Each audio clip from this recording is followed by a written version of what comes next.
You sneeze, a stranger nearby immediately wishes you a blessing from a deity. This is a very strange ritual when you actually stop to think about it. You do not get a blessing when you cough, or when you burp, or when your elbow makes that weird cracking sound. If you fart in public, people do not ask the heavens to save your soul. They just look at you with deep disappointment. Yet the sneeze gets special holy treatment. Today, you think this is just a polite habit to avoid looking rude. But for your ancestors, a single sneeze was a terrifying event. It was the first physical sign that you might be dead by Sunday. This simple reflex was once treated like a ticking time bomb. If people did not say the magic words quickly, they believed your soul would fly out of your nose and leave your body empty. That empty body was like an open hotel room for wandering demons. We must travel back to ancient Rome to find the start of this panic. There, a great leader noticed something terrifying about the air itself. This leader realized that a simple gasp of wind could change the course of an entire empire. In the year 590, Rome was facing a terrible crisis. A deadly pandemic called the Plague of Justinian was sweeping through the streets. People were dying by the thousands every single day. The primary symptom of this horrific disease was extreme sneezing and coughing. Once you started sneezing, death was almost guaranteed to follow within hours.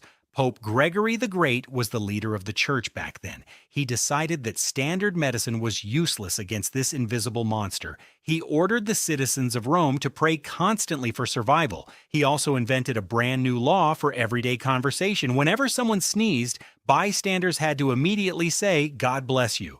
This was not a polite greeting. It was an urgent, desperate prayer to keep the person alive for another hour. If you sneezed alone in an empty room, you had to say, "God help me," to protect yourself. The Pope believed these specific words acted like a holy shield against the plague. But this was not the only reason people feared the sneeze. Long before the Pope, ancient tribes believed your actual life force lived inside your head.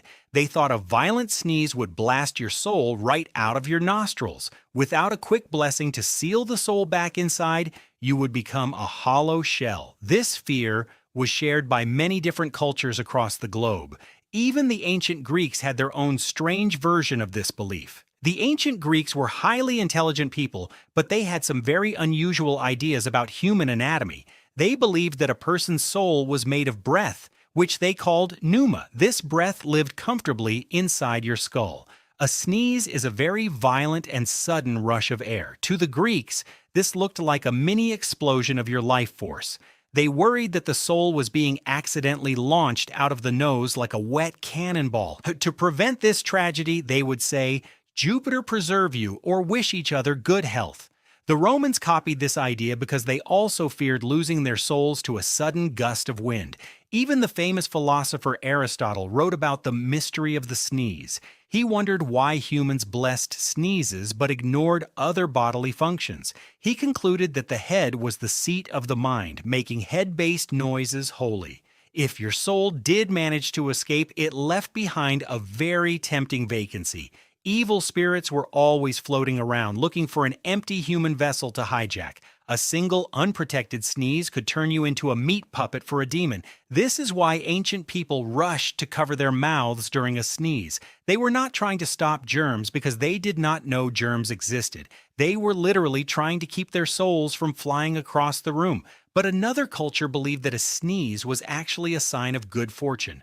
While some cultures terrified themselves with thoughts of flying souls, others saw the sneeze as an excellent sign.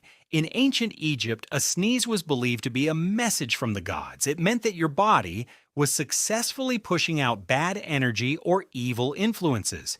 If you sneezed to your right side, it was considered an omen of great wealth and success. If you sneezed to your left, however, it was a warning of upcoming trouble. The Romans also believed that sneezing was a lucky event. They had a myth that the god of love, Cupid, sneezed whenever a beautiful baby was born. Even the famous general Julius Caesar believed that a sneeze at the right moment could guarantee victory in battle. In these cultures, saying a blessing was a way to welcome the good luck rather than ward off a demon. They wanted to encourage the positive energy to stay inside the body.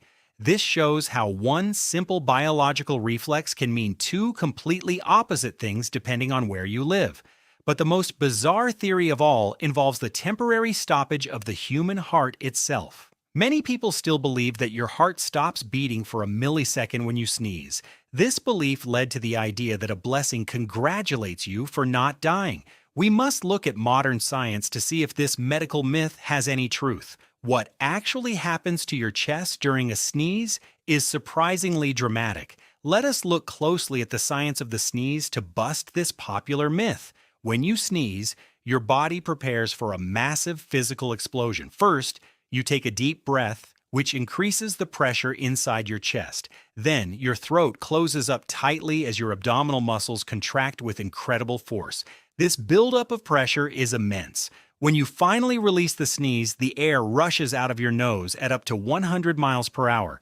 This massive pressure shift does affect your blood flow. It temporarily slows down the blood returning to your heart. Because of this, your heart rate naturally slows down for a single beat to compensate. Your heart might change its rhythm slightly, but it absolutely does not stop beating. If your heart actually stopped every time you sneezed, a bad allergy season would be a mass casualty event. Yet, this physical sensation of a skipped beat was enough to terrify ancient humans. They felt their chest hitch and assumed they had briefly touched the realm of the dead.